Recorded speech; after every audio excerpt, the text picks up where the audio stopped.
মৌলভীবাজার জেলা শ্রীমঙ্গল থানা ৫ নং কালাপুর ইউনিয়নের মাঝদি পাহাড়ের আমি মোহাম্মদ শাহজাহান মিয়া বলছি। আমাদের মাঝদি পাহাড়ে মুক্তিযোদ্ধার পর থেকে আমরা এই জায়গার মাঝে গিরবাস করতেছি। মুক্তিযোদ্ধার পর থেকে আমরা এই জায়গার উপরে অনেক বাগান বাড়িঘর নিয়ে আসি। মাননীয় প্রধানমন্ত্রী আমাদেরকে কারেন্ট দিয়েছেন, ব্রিজ দিয়েছেন, অথবা প্রাইমারি একটা স্কুল দিয়েছেন। আমরা এই অবদান মাননীয় প্রধানমন্ত্রীর কাছে থেকে পাইছি।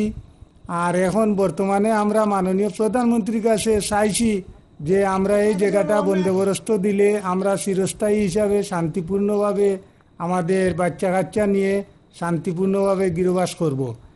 আর এই জায়গাটার উপলক্ষে আমরা বাগান টাগান সব কিছু আছে, আনারস আছে, আম আছে, জাম আছে, কাঁঠাল আছে, এগুলা শ্রীমঙ্গল নিয়ে বিক্রি করে এই ধরনের রপ্তানি বিভিন্ন দেশে প্রচারিত হচ্ছে আমাদের এখানের আয় উন্নয়নের মূল্য। এখন আমরা মাননীয় জেলা প্রশাসকের কাছে দরখাস্ত করেছি। আমরা আসসালামু আলাইকুম।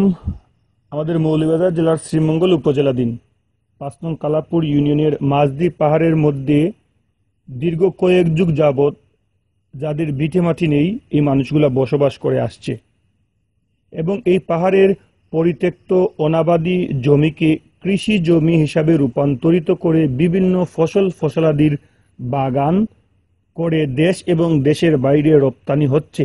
বিদায় দেশের অর্থনৈতিক অবস্থাকে চাঙ্গা করতে আমার মনে হয় এই এলাকার মানুষ ভূমিকা রাখছে।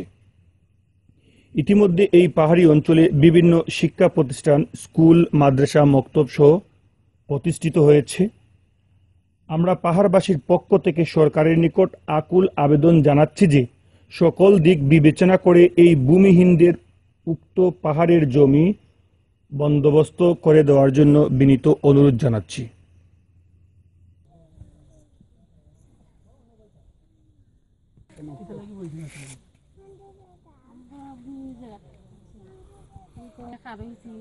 আমরা ভূমি জায়গা আমরা আপনারা বন্দোবস্ত দেওয়ার লাগে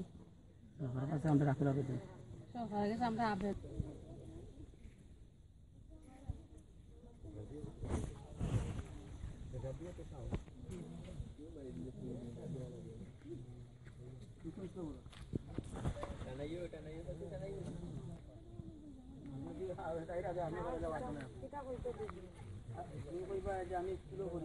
আমি স্কুলে পড়ি। আমি সরকারের কাছে চাইলাম ওটাই যে আমরা ভূমিহীন হইতাম না, আমরা জায়গা দিতাম। আমরা ভূমি